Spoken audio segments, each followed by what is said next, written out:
That morning began like every other quiet Tuesday in Riverton, the kind of morning that crept in softly through my kitchen window. Golden light catching the steam of my old percolator, the hum of NPR muttering about traffic on I-94. I was spooning oatmeal into a chipped blue bowl, the one Mason painted with his tiny handprints years ago. At 67, my mornings were slow, deliberate, like a small ritual that kept my world from unraveling. Outside, the wind rattled the maple branches. A postal truck groaned up the street. Everything ordinary, everything safe. Then the phone rang. Not a casual ring. It sliced through the house, one of those rings that freezes your blood before you even pick up. I wiped my hands on my apron, heart already skipping, and answered. Mrs. Harris? It was Ms. Alvarez, my grandson's teacher, but her voice wasn't her usual warm, steady tone.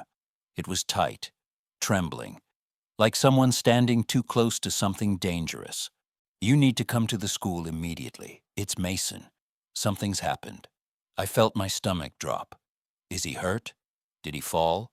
I could hear my voice breaking, too high, too fast. No, it's not that. But please, Mrs. Harris, come now. You'll understand when you see. The line went dead. For a moment, I stood frozen in my kitchen, the smell of burning oatmeal rising behind me. Then the world narrowed to one thought. Get to Mason. I threw on the cardigan hanging behind the door, didn't even turn off the stove. The pot hissed over, dark coffee spilling down the burner like a spreading bruise. The taxi smelled faintly of pine air freshener and yesterday's fries. Big hurry, ma'am? The driver asked, watching me through the rearview mirror. Yes, Lincoln Elementary, please, I said, clutching my purse as if it could stop my heart from breaking through my chest. I kept seeing Mason's face. 7 years old, curls like his father's, hands that always reached for mine on our walks to the park. The thought that something might have happened to him made my throat ache. He was my light, my reason to still get up every morning, even when loneliness pressed in like winter frost. As we turned onto Maple Avenue, I saw them before we even stopped. 2 police cruisers parked in front of the school, red and blue lights slicing across the white brick like flashes of a nightmare. Parents gathered near the fence, whispering, their eyes darting toward the office doors. Police. Device. Serious, someone murmured. My body went cold. I pushed through the cluster of parents, ignoring the looks, ignoring the way one woman whispered, "That's Mason's grandmother," as if saying, contagious. My feet moved on their own, straight to the office.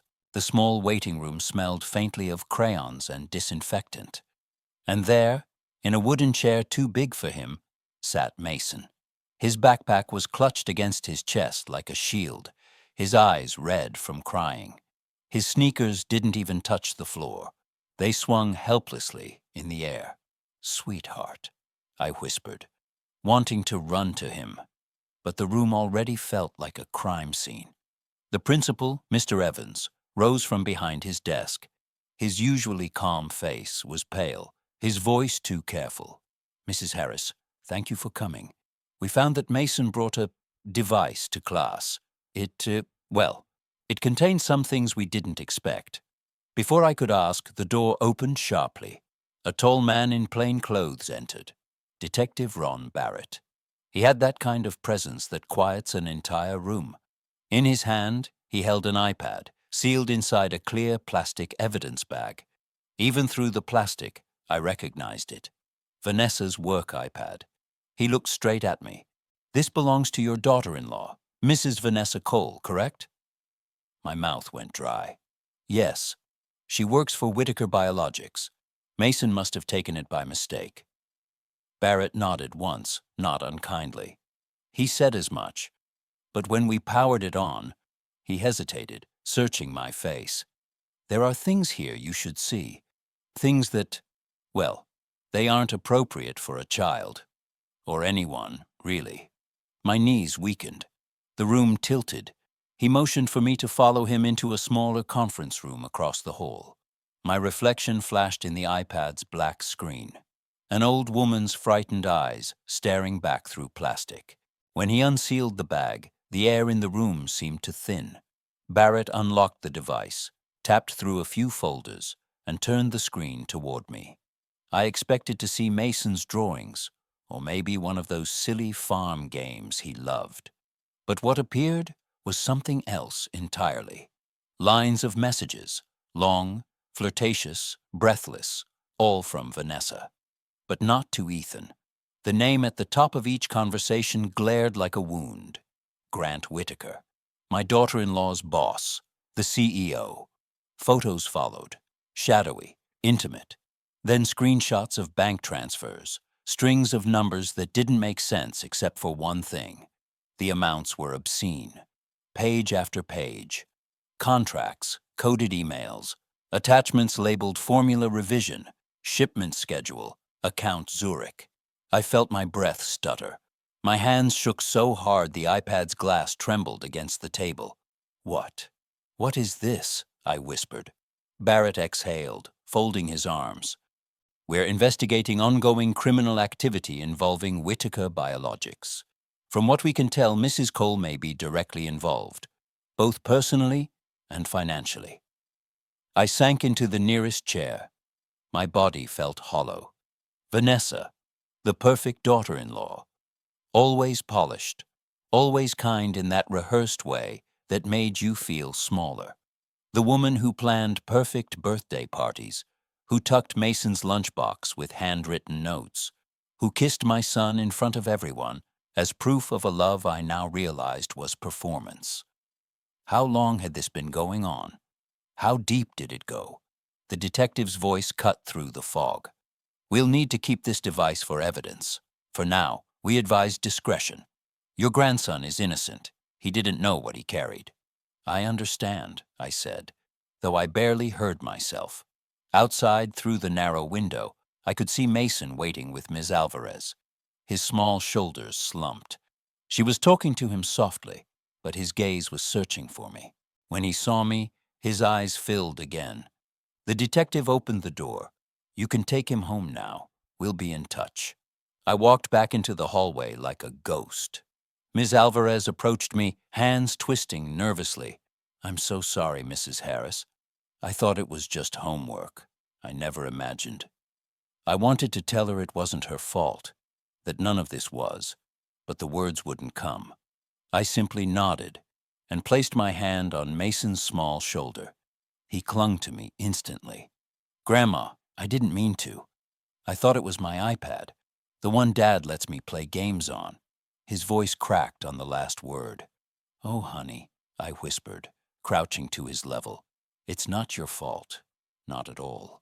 But inside, something colder than fear began to form. A sense that the life I thought we had was already gone. We left through a side door to avoid the murmuring parents. Still, I could feel their stares following us. Curiosity tinged with judgment. In the taxi, Mason leaned against me, silent except for the small hiccups that followed his tears. The driver tried to make light conversation. Kids these days, huh? Bringing gadgets everywhere. He chuckled. What was it? A TikTok thing? I didn't answer. Outside the window, Riverton rolled by. The diner where Ethan proposed to Vanessa, the park where Mason learned to ride his bike, all now touched by something sour. When we reached home, the house felt foreign. The photos on the mantel, Christmas smiles, vacations, birthdays, looked staged. Vanessa's eyes in those pictures seemed to follow me, too bright, too knowing. I poured Mason a mug of chamomile tea, the way I always did when he was upset. His small hands wrapped around it, seeking warmth. Grandma, he said after a long silence, are the police going to take Mommy's iPad away? I forced a smile. It's just borrowed for now, sweetheart. Everything will be okay. But even as I said it, my eyes drifted to the evidence report tucked inside my purse. My signature shook across the page, proof that the day's nightmare wasn't imagined. The sunlight through the kitchen blinds cut sharp lines across the table. dividing everything into light and shadow. And that's exactly how it felt, as if my whole life had just been split down the middle. Later that afternoon, I tried calling Ethan at the construction site. The line rang twice, then went to voicemail. I thought about calling Vanessa, too, but my hand froze above the phone. I saw again the messages. Sweet words, wired money, whispered promises to a man who wasn't my son. My heart clenched with something that wasn't just anger. It was grief. I looked over at Mason coloring at the table, his brow furrowed in innocent concentration. Crayons scattered across the page. A house, a son, a stick figure family. He still drew her there. Mommy, smiling, hand in hand with Daddy. I turned away quickly, afraid he might see the tears gathering in my eyes. Outside, the sky over Riverton had turned pewter gray. I stood at the window, watching the wind shake the maple leaves. The same tree my husband planted decades ago. I thought of him, of how he'd always said, "Ellie, truth has its own timing. It'll find a way out." I didn't know then how right he was, or how brutal that truth could be when it finally arrived. And as dusk settled, I knew one thing with absolute clarity. The calm, ordinary world I woke up in that morning was gone. Somewhere between that ringing phone and the sealed glass of an iPad, my family's story had cracked open, and there was no way to close it again. By the time Ethan's pickup truck pulled into the driveway that evening, the sky over Riverton had gone a dull, bruised orange. I'd spent the entire afternoon cleaning the same countertop, boiling the same pot of water, pacing between the kitchen window and the front door, like a ghost that didn't know where to haunt. I heard the crunch of boots on the porch. Mason looked up from his sketchbook, eyes bright again. "Daddy!" he shouted, running to the door. His laughter felt like sunlight fighting through storm clouds. Then Vanessa stepped out of the car, perfect as always. Blazer still crisp, hair pinned tight, heels clicking against the stone path. Not a smudge on her. She smiled when she saw me. That rehearsed warmth that could melt strangers, but somehow never reached her eyes. "Hi, Mom," she said, her voice smooth as silk sliding over glass. "Everything okay today?" I felt my pulse thud in my ears. My throat wanted to spill everything right there in the doorway. The iPad, the police, the files, the man named Grant. But Mason's small hand tugged my sleeve, and all I managed was a shaky smile. "Everything's fine," I said. "Just a long day." "Good," she replied, brushing past me with the faint scent of expensive perfume. "Dinner's in an hour. I brought takeout from that Thai place you like." That I like. She always phrased it like a performance, as if generosity were her currency and we were her audience. We sat around the dining table, the one Ethan had built by hand during their first year of marriage. The lace curtains behind him glowed faintly from the streetlights outside, the faint hum of the refrigerator filling the silence between bites of pad thai. Vanessa smiled at Mason, asking about his day, the same way she always did. Except tonight her eyes flickered to me more than once.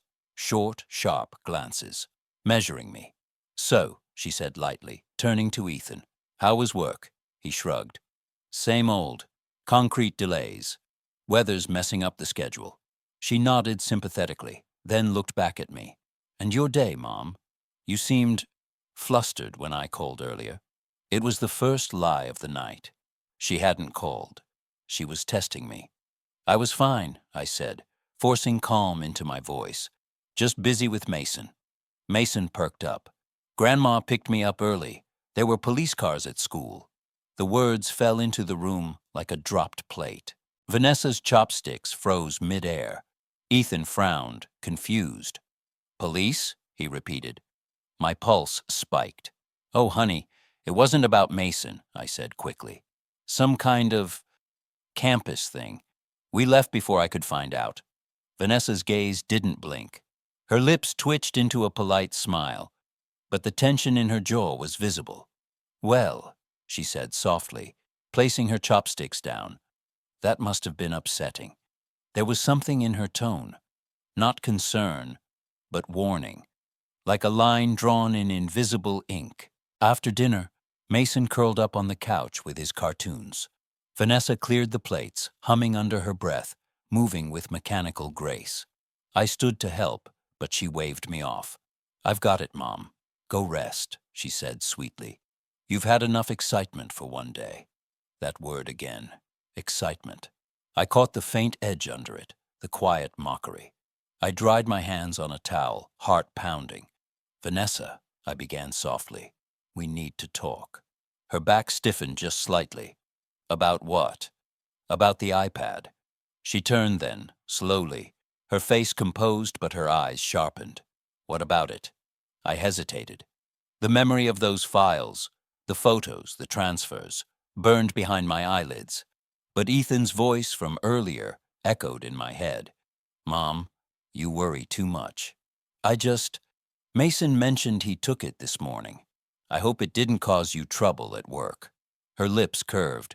"Oh, he took it again? Silly boy." She walked closer, drying her hands with deliberate slowness. "But you didn't need to worry. Everything's perfectly fine." That last line sounded practiced, too precise, like a script rehearsed in front of a mirror. Later, when she excused herself for a shower, I found Ethan out on the back porch. He was sitting on the old swing bench, cigarette in hand, the porch light making his face look older than 38. He smiled tiredly when he saw me. "You look like you've seen a ghost, Mom." I sat beside him. The boards creaked under our weight. "Ethan," I said quietly, "something's not right." He laughed softly. "You've been saying that about Vanessa for years." I flinched. He didn't mean it cruelly, but it stung all the same. "This isn't gossip, sweetheart. I saw—" I hesitated, my throat tightening. "I saw something on her work iPad. Things that shouldn't be there.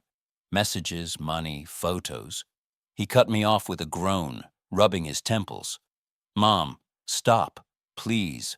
You're letting your imagination run wild again." "Ethan." "No," he said firmly. "You think she's cheating or lying or whatever, but you don't see how hard she works, how much she does for Mason and me. She's been holding this family together." I felt the words like blows, not because he shouted them, but because he believed them. "Don't you see how tired I am?" he added, his voice cracking. "I work all day just to keep this roof up. I can't come home to more drama."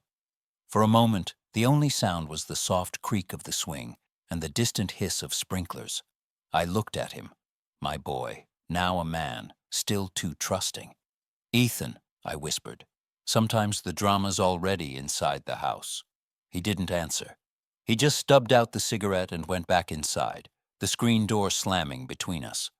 When I followed a few minutes later, the house smelled faintly of lavender shampoo.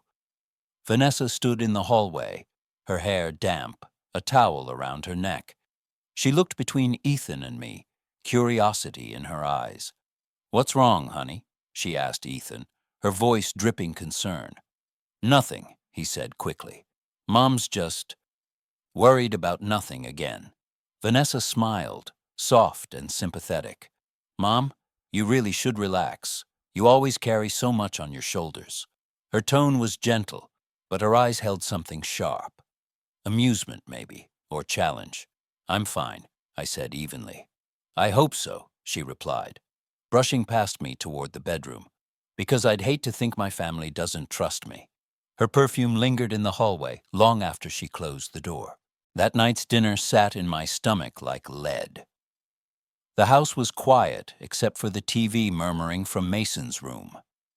I stayed in the kitchen, pretending to tidy up, but really just listening.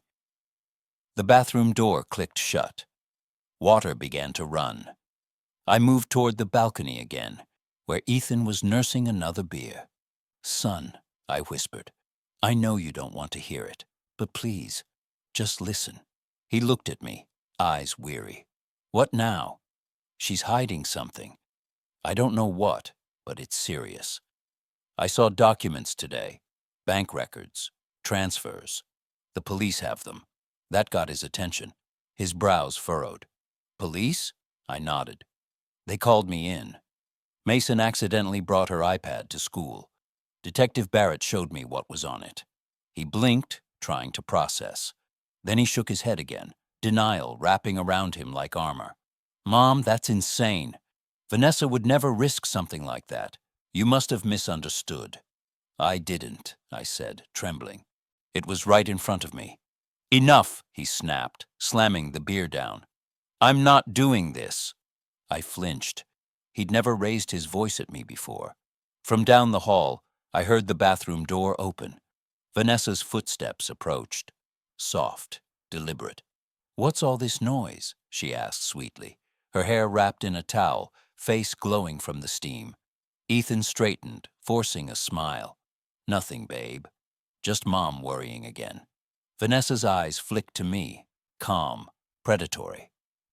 Oh, Mom, she said, feigning hurt. Why would you think something bad about me? Have I done something to make you doubt me? I opened my mouth, but no sound came. The way she stood there, posture relaxed, smile unwavering, made me realize how practiced she was at this dance. She reached out, touched my arm gently. I love you, you know. I'd never do anything to hurt this family. Her fingers were cold. Ethan smiled weakly, relieved by her performance. See? Everything's fine. Vanessa kissed his cheek and disappeared into the bedroom. I stayed at the table long after they went to bed. The clock ticked in the quiet kitchen. The scent of her perfume still hung in the air.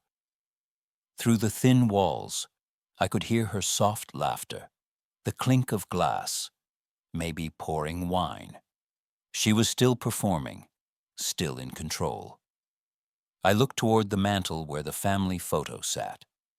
Vanessa's perfect smile, Ethan's proud arm around her, Mason in the middle with frosting on his chin. Under the kitchen light, the glass reflection split across Vanessa's face like a crack running through porcelain. For the first time, I didn't see a daughter-in-law. I saw an actress rehearsing her lines, and behind her, a lie so perfect it almost looked like love. Outside, the wind pressed against the lace curtains. They swayed, thin and ghostly, the fragile boundary between the warmth of home and the cold truth waiting beyond it.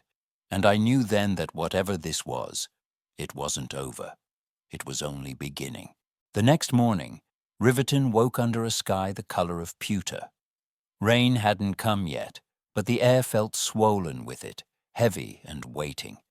I stood at the sink washing dishes from breakfast, my reflection fractured in the window pane. Mason was humming quietly at the kitchen table, lining up his toy cars into neat rows. From the living room came the muffled sound of the TV, the morning news. Words like pharmaceutical and environmental violation drifted faintly through the static. I barely noticed until I heard a familiar name, Whitaker Biologics. The coffee mug slipped from my hand, shattering in the sink. "Grandma?" Mason asked, startled. "It's okay, honey," I said quickly, grabbing a towel.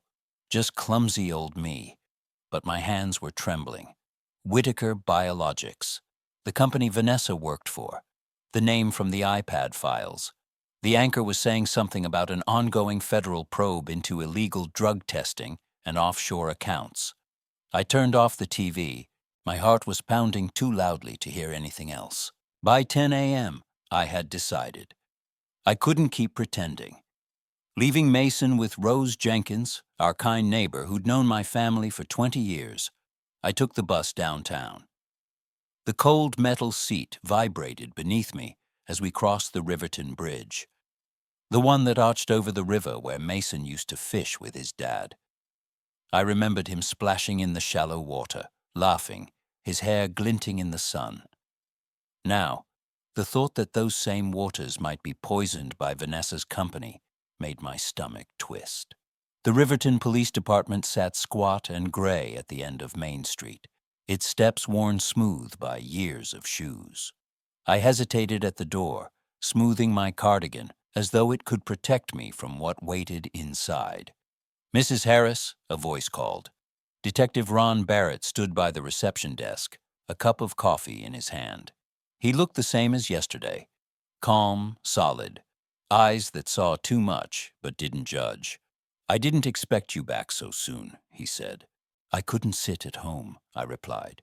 "You said you were investigating my daughter-in-law's company. I need to know what's happening. I can't live in the dark." Barrett nodded, motioning for me to follow him down a narrow hallway that smelled faintly of paper and old carpet. We stopped in a small conference room where a woman was sorting through stacks of files. She looked up, extending a firm hand. "Mrs. Harris," she said, "I'm Assistant District Attorney Naomi Park. I'll be handling this case alongside Detective Barrett." She was younger than I expected, maybe in her late 30s, with sharp eyes and the posture of someone who didn't waste time. "Please, sit," she said, sliding a folder toward me. "This is what we've uncovered so far." The pages were dense with numbers, corporate seals, emails, and photographs of factories spewing smoke into the air. Rivers turned murky green. Children in nearby neighborhoods with rashes on their arms. "These are production plants owned by Whitaker Biologics," Naomi explained. "They've been falsifying safety data and exporting counterfeit medications overseas. We've traced millions in hidden transfers." She paused, watching me carefully. "And the iPad your grandson brought to school. It's a gold mine. It connects their CEO, Grant Whitaker, directly to your daughter-in-law, Vanessa Cole. The name hit like a hammer. I swallowed hard. "She's involved?" Naomi's voice softened. "The messages and financial logs suggest she was managing off-book accounts for him. We believe she was paid to keep certain reports from reaching the FDA." I stared at the photos in front of me. Lines of trucks, barrels of waste, rivers turned black. And somewhere, in the middle of all that corruption, was the woman who kissed my grandson goodnight. "She has a family," I murmured. "A husband, a child." Naomi sighed. "Sometimes people convince themselves they're doing it for those very reasons." Barrett leaned forward. "Mrs. Harris, what you saw on that iPad gives us leverage, but we need more. Confirmation that Vanessa and Grant Whitaker are still communicating. We believe they might be planning a data transfer or even an escape." He hesitated. "We'll be asking for your cooperation." I felt my pulse spike. "You mean you want me to spy on her?" "To observe," Naomi corrected gently. "Nothing illegal, nothing that puts you or Mason in danger. But if you notice anything, phone calls, late-night meetings, strange visitors, you tell us immediately." I thought of Vanessa's perfect smile, the way her eyes had lingered on me last night, calculating. "She already suspects me," I said quietly. Naomi's expression softened. "Then you'll have to be convincing. Pretend you know nothing, for your grandson's sake." That night, I tried. I went home with groceries in hand, humming like everything was normal. Vanessa was already in the kitchen, laptop open beside a half-empty glass of wine. Her nails clicked lightly against the keyboard. "Long day, Mom?" she asked without looking up. "Just errands," I said, setting the bags on the counter. "Got Mason some new coloring pencils." She smiled thinly. How thoughtful. Her phone buzzed. She turned it over quickly, face unreadable. I poured tea, pretending not to notice. My hands shook just slightly, so I kept them busy with the sugar jar. Mason came running in, showing off his drawing of a blue car under a big yellow sun. Vanessa bent down, kissed the top of his head. "That's beautiful, baby," she said warmly, too warmly. Her performance never faltered, not even for her own son. Watching her, I wondered how long she'd been practicing that smile. Later that week, Rose invited me over for coffee. Her backyard smelled of lilacs, and for a brief moment, I could almost breathe. "You've been quiet lately," she said, pouring cream into my cup. "Everything okay with Vanessa?" I hesitated. I trusted Rose. She was the kind of neighbor who watered your plants unasked and brought soup when you were sick. But the prosecutor's warning echoed in my head. No one can know yet. She's just been under pressure at work, I said finally. Big projects, you know how it is? Rose nodded, though her eyes said she didn't buy a word. You tell me if you need anything, Ellie. I will, I lied. As I left, I saw something that made my heart stall. Across the street, a black SUV was parked beneath a tree. Its engine idled, faint exhaust curling into the cool air. The same kind of SUV I'd seen at the mall days ago. And though the windows were tinted, I could feel the gaze, steady, unblinking, watching. That evening, as thunder rolled distantly, I called Detective Barrett from the laundry room, my voice low. I think they're keeping tabs on me, I whispered. Barrett's tone remained calm. Stay inside tonight. Keep your phone near you. We'll send a patrol car to circle the block. When I hung up, I sat there on the washing machine, the hum of the spin cycle drowning out the storm inside my chest. I thought of Mason asleep upstairs, his small hands tucked under his cheek. He didn't know that his mother might be the reason police cars were circling our street. And Ethan, still blind, still defending her. 2 days later, Barrett and Naomi met me again, this time in an unmarked government building near downtown. Naomi laid out new documents. We've intercepted encrypted emails between Vanessa and Grant Whitaker, she said. They're planning something big, a transfer of funds offshore. We're applying for a warrant to tap her phone. She looked at me. You'll need to act completely natural. Can you do that, Mrs. Harris? I nodded, even though my stomach turned. If it keeps Mason safe, I'll do anything. Barrett gave a faint smile, the kind police officers reserve for people they secretly admire. You remind me of my mother, he said. Tough as nails. Just scared, I murmured. Scared people do brave things, he replied. That night, I came home to find Vanessa sitting on the couch, wine glass in hand, watching a news segment about Whitaker Biologics' charitable contributions. Grant Whitaker was on the screen, shaking hands with a senator. Isn't he remarkable? She said softly, almost to herself. A man who actually changes things. I stood frozen, studying her profile, the faint smile, the pride in her voice. It wasn't admiration. It was devotion. Seems like quite the businessman, I said carefully. She glanced at me, the corners of her mouth curling. You could learn a thing or two from him, Mom. He doesn't let small minds slow him down. There it was again. The thinly veiled contempt, the reminder of my place. I forced a laugh. Well, I'm too old to start learning from men like that. She smiled, sipping her wine. Maybe. But her eyes gleamed, like glass under a knife. Later, after she went to bed, I checked that the back door was locked. Through the kitchen window, I could see the street outside, dark, quiet, except for the faint gleam of headlights parked too long at the corner.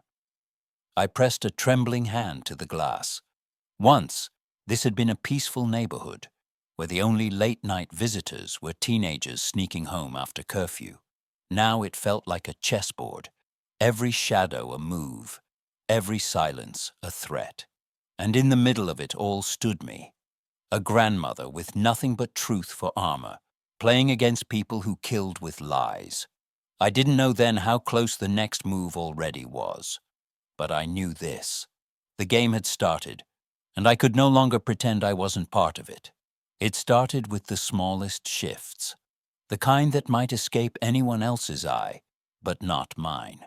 The way Vanessa began locking her phone every time I entered a room, the faint tension that flickered across her face whenever the doorbell rang, and the cold politeness in her voice, the kind that left a chill long after the words were spoken. Days passed in quiet dread. Detective Barrett called twice, reminding me to keep everything natural. But how could I, when I could feel danger breathing inside my own house? On a Wednesday night, it happened. The rain had stopped just after dinner, leaving the windows fogged. Ethan was at the sink, rolling up his sleeves to wash dishes, while Mason dried them beside him, humming the theme from his favorite cartoon. For a fleeting moment, it looked like a picture of peace, a father and son, laughter and warm light. Then Vanessa's voice cut through it. "Mason," she said sharply, "don't use that towel on the glassware. You'll scratch it." He froze, startled. "Sorry, Mommy." I stepped in gently. "It's all right, sweetheart. Grandma will—" Vanessa turned to me, her smile stretched thin. "I said he'll do it. He needs to learn responsibility." Ethan looked between us, sensing the static in the air, but too tired to stop it. Mason's hands trembled as he wiped the last plate. I wanted to take the towel from him, to say something, anything, but one glance at Vanessa's eyes, flat, gleaming, knowing, silenced me. She was warning me, "Stay in your place." Later that night, I heard her in the study. The door was half closed, the soft glow of her desk lamp leaking into the hallway. I meant to pass by quietly, but a single word stopped me cold. "Grant." Her voice was low, trembling, not with fear, but frustration. "You promised me this would blow over," she hissed into the phone. "But they're watching. I can feel it." A man's voice crackled back, distorted but unmistakably deep. "Grant Whitaker." "Calm down," he said. "No one knows. If that old woman dares to open her mouth, we'll make her pay. Understand?" The world seemed to tilt.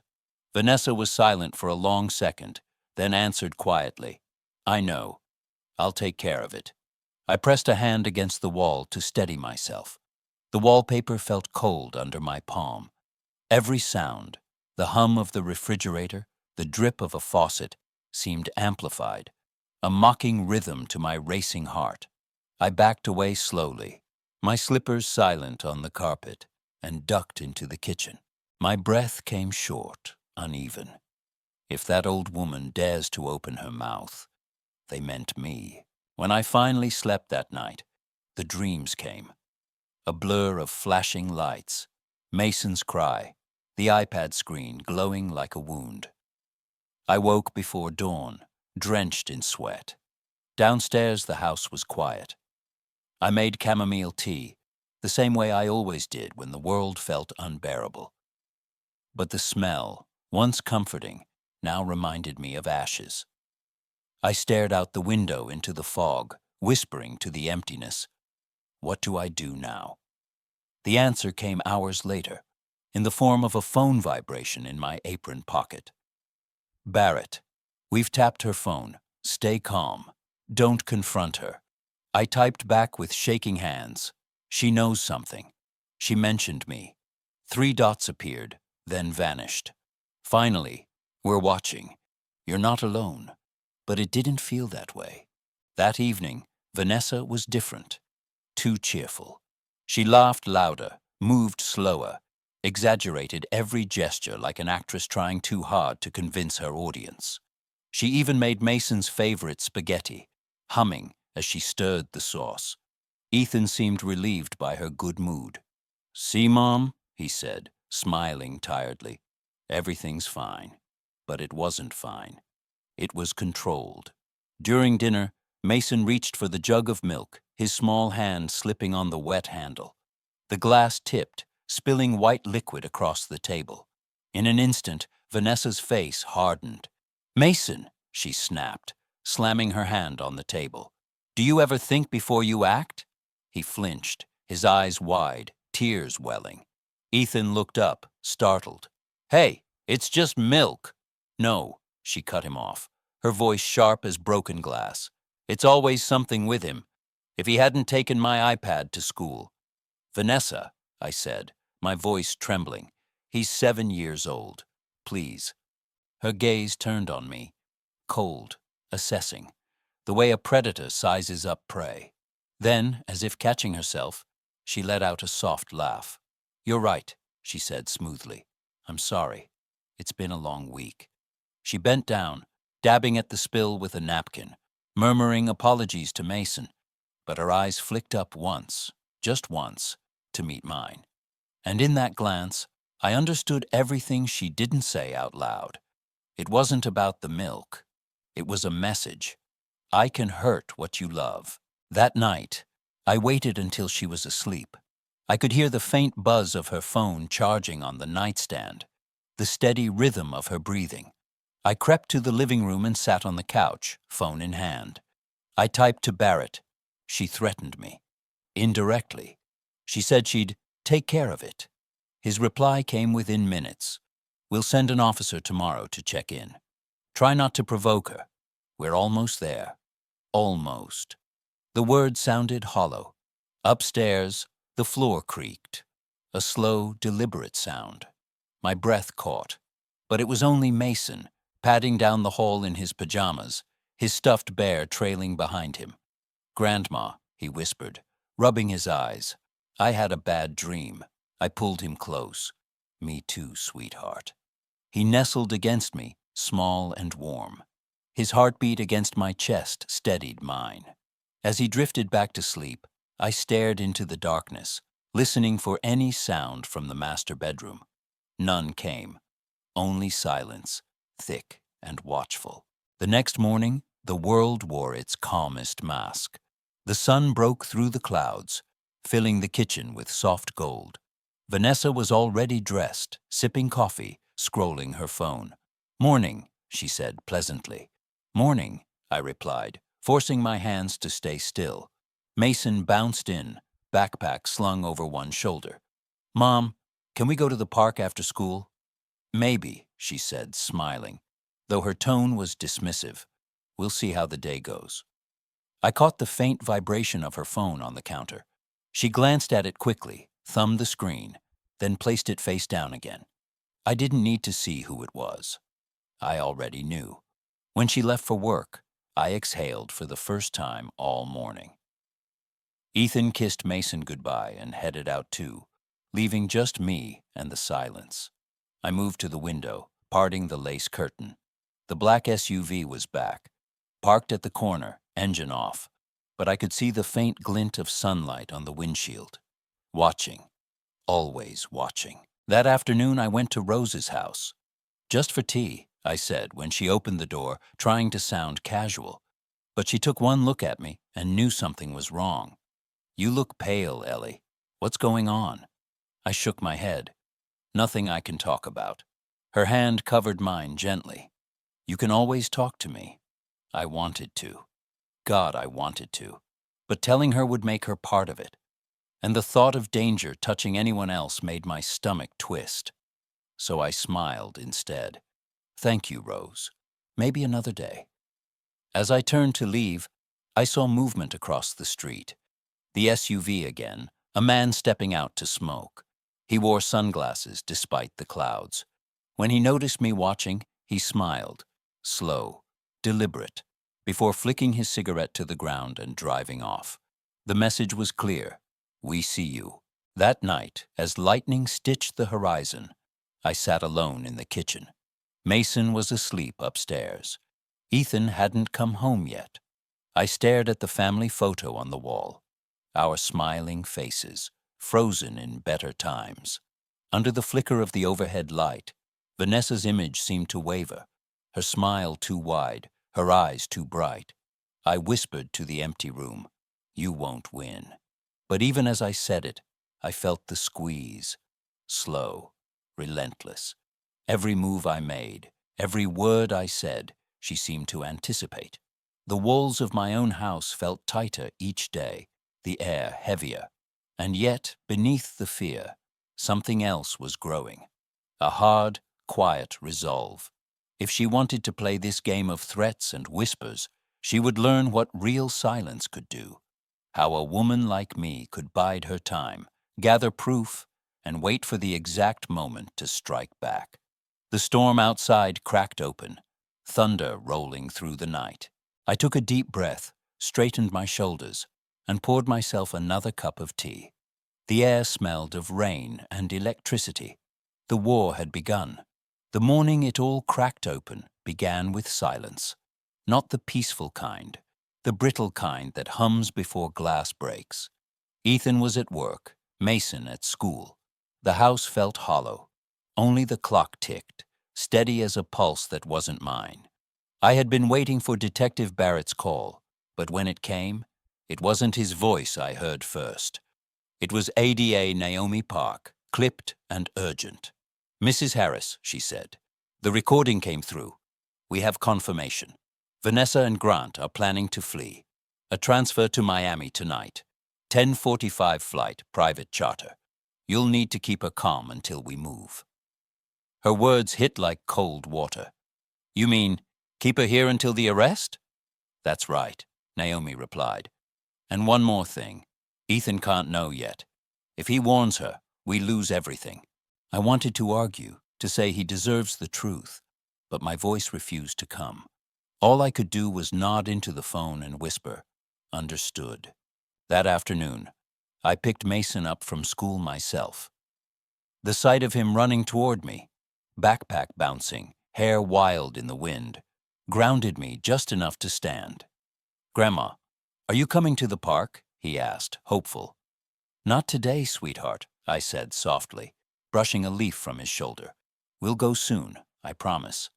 I lied, because by tomorrow, nothing would be the same. At home, Vanessa was already in the kitchen when we returned.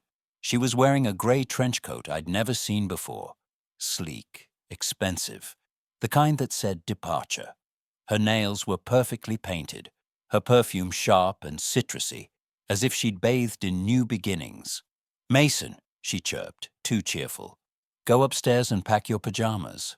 Mommy might take you on a trip soon." My heart lurched. "A trip?" I asked, forcing a laugh. "That's sudden." Her eyes slid toward me, a glance too quick, too polished. "Oh, just a short getaway. I think we all need some air." "Does Ethan know?" She smiled without warmth. "He doesn't need to. Not yet." That was when I knew she was really going through with it. As Mason bounded upstairs, I moved closer to her. "Vanessa, you can't just take him without telling Ethan." She tilted her head. "Can't I? I'm his mother. I've earned that right." There was a flash of something, pride, desperation, maybe fear, behind her eyes. "Does this have to do with Whitaker?" I asked quietly. Her smile faltered for half a heartbeat before sliding back into place. "You've been busy, haven't you, Mom? Talking to your little police friends?" My blood ran cold. "You're making a mistake," I whispered. "No," she said calmly, setting down her coffee cup. "The mistake was trusting anyone in this house." The words hung between us like smoke. When Ethan came home that evening, the air was thick with things unsaid. Vanessa greeted him with a kiss, poured him a drink, laughed at his work stories, her performance flawless.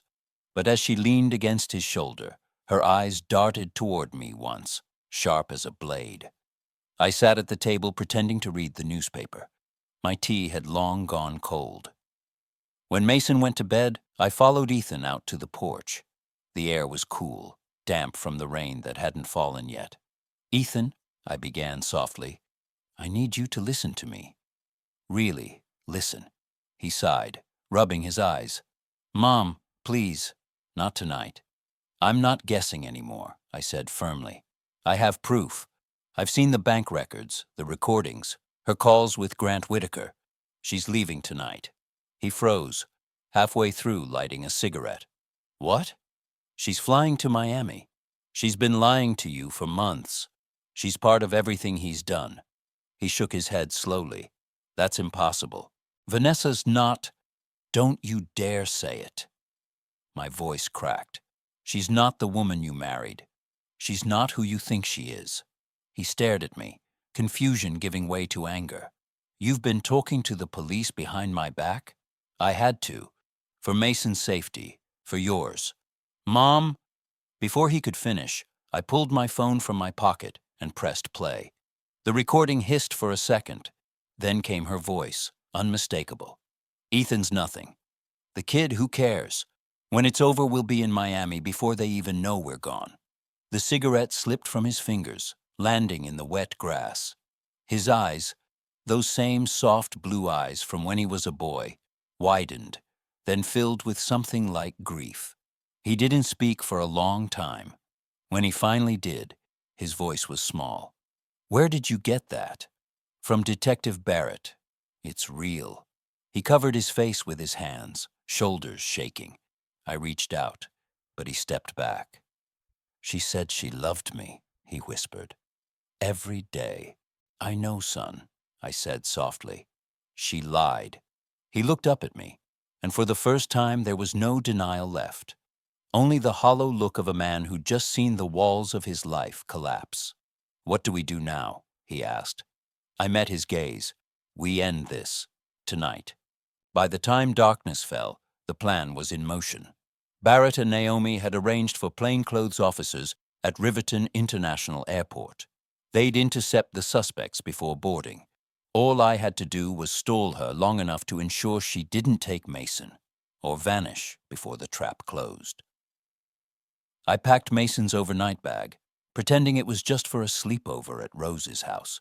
He hugged his bear and smiled, unaware of the storm about to break. When he asked why his mom wasn't coming, I told him gently, "She's got work to finish." As soon as Rose's door closed behind him, I felt the weight of my chest loosen, just slightly. Mason was safe, for now. Back home, Vanessa was pacing the living room, phone pressed to her ear. "Yes, Grant," she said. "Everything's ready. I'll meet you there at 9:30. I lingered at the bottom of the stairs, listening. "Don't worry about the boy," she added. "He's with a sitter. We'll figure it out later." That was the moment Ethan stepped into the doorway. He looked calm, too calm. "Who are you talking to?" he asked. Vanessa spun around, startled. "Ethan, I didn't hear you. Answer me." Her face smoothed into innocence. "Just a colleague, a last-minute trip." "To Miami?" he asked quietly. Her eyes flickered. "What?" He stepped closer, voice breaking. "Don't lie to me, Vanessa." For a moment, the air was still. Then she exhaled, slow and deliberate. "You listened to her, didn't you? Your mother." "She's telling the truth," he said. "I've heard the recordings." Vanessa's expression fractured, fury, fear, disbelief flashing in quick succession. Then she laughed, low and bitter. "You think you understand what's happening? You think this is about me?" "Stop," he said, shaking his head. "Just tell me why." Her laughter died. "Because I wanted more than this," she snapped. "More than this stupid house, this town, this life where you come home smelling of cement and expect me to smile." Ethan's face fell. "You don't know what it's like," she whispered, "to have power and lose it." He took a step back. "Then you're just like him." She didn't deny it. At 9's, she grabbed her suitcase. "I'm done explaining. I won't rot here with you." "Vanessa, please." But she was already out the door. We followed her car in silence. Ethan driving, jaw set, me clutching Barrett's burner phone in my lap. The city lights flickered past, each one a countdown. "Are they ready?" Ethan asked. "They're waiting at the terminal," I said. The rain finally came, a slow, steady drizzle. At the airport entrance, we parked behind a column of taxis. Vanessa's figure moved quickly through the crowd, trenchcoat trailing like smoke. A tall man joined her, Grant Whitaker. Even from a distance, I could feel the chill coming off them. Barrett's voice came through the line. "We have eyes. Wait for the signal." Seconds stretched into hours.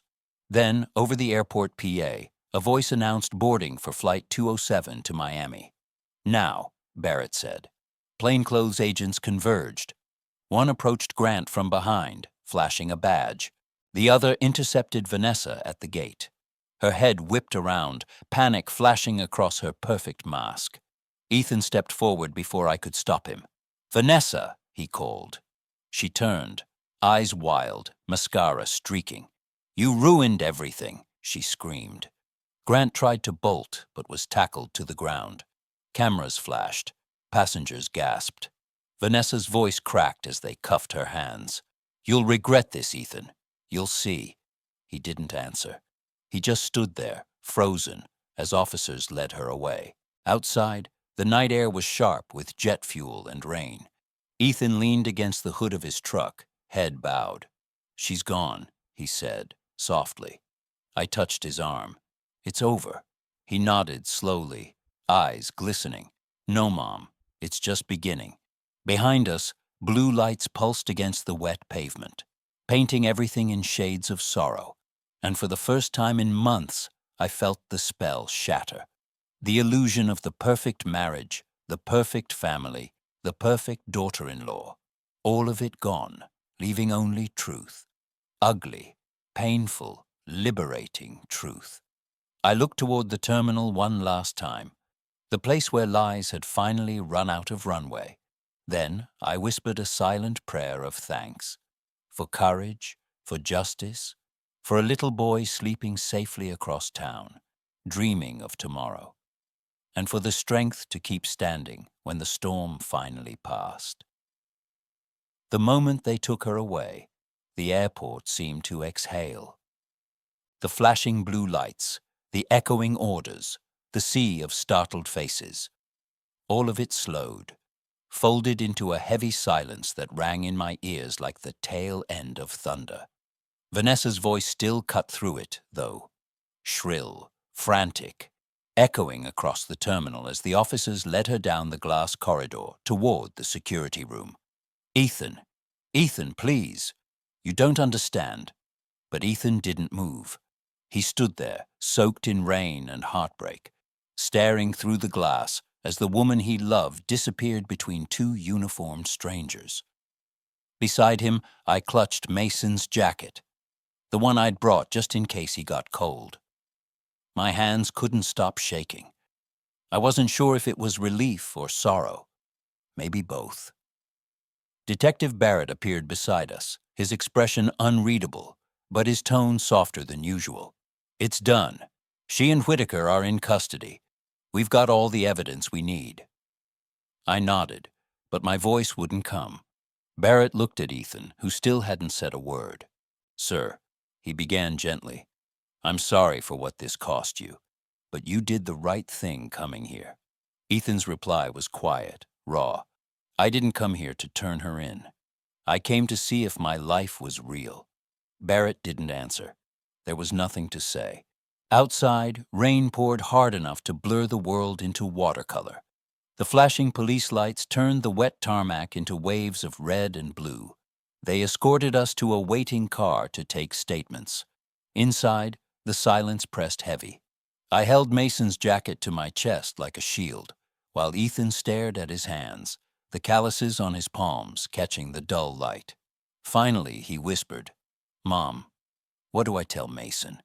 I looked at him, my son, the boy I'd raised on scraped knees and stubborn pride, and saw a man who had just lost his illusion of safety. You tell him the truth, I said quietly, but not all of it. Not yet. Just enough to help him sleep. Ethan turned to the window, his reflection fractured by raindrops. She said she was doing it for us, for money, for the future. He laughed once, a broken sound. Funny, isn't it? She destroyed the very thing she said she was protecting. Barrett's phone buzzed. The suspects are being processed, he murmured to Naomi Park, who had joined us at the curb. She nodded, flipping through her folder. Whitaker's going down for corporate fraud, environmental crimes, and trafficking counterfeit drugs. Your daughter-in-law was his primary liaison. She'll face serious time. Ethan looked up sharply. Will she go to prison? Naomi hesitated. Yes. That word hung between us like a final verdict. Hours later, after the questioning, after the forms and the cold coffee, we drove home. The storm had passed, but the city felt hollow, drained. When we pulled into the driveway, the porch light was still on. I had left it that way for Mason. Inside, Rose had kept him company, reading stories on the couch until he fell asleep. She looked up when we entered, her eyes full of questions she didn't ask. Everything all right? She whispered. I just nodded. Thank you, Rose. I'll take it from here. She squeezed my hand before slipping quietly out into the night. I went to Mason's room. He was curled up beneath his blue blanket, clutching his stuffed bear, his little face calm in sleep. I sat on the edge of the bed and brushed a strand of hair from his forehead. Grandma? He mumbled, half awake. Is Mommy home? The question sliced me open. Not tonight, sweetheart, I whispered. She had to go away for a while. Did she do something bad? He asked, eyes barely open. I swallowed hard. She made a mistake, honey, but she still loves you. He sighed, drifting back to dreams. I love her too. I sat there long after he'd fallen asleep, tracing the soft rise and fall of his breathing, and thought about how love could be both the anchor and the knife. The next few days blurred together. Reporters camped outside the gate. The story of Whitaker Biologics exploded across the news. Headlines about greed, betrayal, and a suburban mother turned criminal. Our names weren't mentioned, thanks to Barrett's insistence on privacy. But that didn't stop the whispers. At the grocery store, I could feel eyes on me. At church, the murmurs followed like ghosts. Ethan avoided them all. He stayed home, fixed the leaky sink, scrubbed the garage, rearranged the same shelves again and again. Anything to keep his hands busy and his mind away from her. Sometimes I caught him sitting on the porch late at night, staring at the empty driveway, as if expecting her car to appear. Once, I stepped outside and found him holding his wedding ring, twisting it between his fingers. I keep thinking she'll call, he said quietly. Say it was all a misunderstanding. I sat beside him. Some lies are so big. They look like truth until they fall apart. He nodded, eyes red. She was good at pretending. She had to be, I said softly. That's what makes people like her dangerous. They know exactly how to smile while they're breaking you. Weeks passed. The trial came. I was called as a witness, along with Barrett and Naomi. The courtroom smelled faintly of old paper and disinfectant. The walls were too white, the air too still. When they brought Vanessa in, her wrists cuffed, she looked smaller somehow. Thinner, fragile, but still defiant. She didn't look at me. She didn't look at Ethan either. Only at the table where the prosecutor sat. Naomi's voice was steady, precise. She presented the evidence, the emails, the bank transfers, the voice recordings. Each one a nail sealing the coffin of Vanessa's perfect facade. At one point, Vanessa spoke. Her lawyer tried to soften her voice, to make her sound remorseful. But when she looked at me, her eyes were the same. Sharp, unyielding. You think you saved your family, she said quietly, almost smiling, but you ruined your son's life. He'll never forgive you. Her words stung, because I feared she might be right. Afterward, Ethan walked out before the verdict was read. He couldn't bear to see her led away again. I stayed until the end. The judge's gavel struck like thunder, guilty on all counts. When it was over, I stepped outside into the sunlight. It was a bright, cloudless day, too beautiful for what had just happened. For a long time, I stood there on the courthouse steps, breathing the air like someone learning how to live again. Back home, Mason ran into my arms. Grandma, look, I made a drawing. He held up a page. Crayon figures of 3 people holding hands beneath a big yellow sun. Who's this? I asked, pointing to the smallest figure. That's me, he said proudly. And that's you and Daddy. We're at the park again. I smiled, tears burning my eyes. It's beautiful, baby, he grinned. Mommy's in the sky, he added softly. Like an airplane. You said she went away. I froze, then nodded. Yes, sweetheart. But she'll always love you from up there. He hugged me tight, his little arms strong around my neck. Then we're okay, Grandma. We still have each other. And somehow, that simple truth healed a part of me no verdict ever could. That night, as the sun dipped behind the hills, Ethan joined me on the porch. For the first time in weeks, his face looked lighter. Tired, yes, but free. I went to see her, he said quietly. Before the sentencing, my breath caught. What did she say? He stared out at the darkening yard. Nothing. She just cried. But I think it was for herself, not for us. He paused. I told her Mason's okay, that we'll be fine. Then I walked out. I reached over, taking his hand. I'm proud of you. He smiled faintly. You were right, Mom. The truth hurts like hell, but it's better than living in a lie. The porch light flickered, drawing moths to its glow. Inside, Mason's laughter drifted through the open window, mixing with the sound of crickets. I looked up at the night sky, the same sky that had watched over us through every storm, and whispered a silent prayer for peace, for resilience, for the courage to rebuild. Life didn't go back to what it was. It never could. But it began again, slowly, quietly. Mornings filled with Mason's chatter, evenings with chamomile tea and the hum of the radio. Sometimes when I passed the old family photo on the wall, I still felt the ache of loss. But it was no longer bitterness, just memory. The past hadn't destroyed us. It had stripped us bare until all that was left was truth, love, and a fragile kind of strength. Standing at the window one morning, watching the sun rise over the garden, I finally understood something. The fall had hurt, yes, but it had also set us free. And sometimes freedom is the most painful kind of healing there is.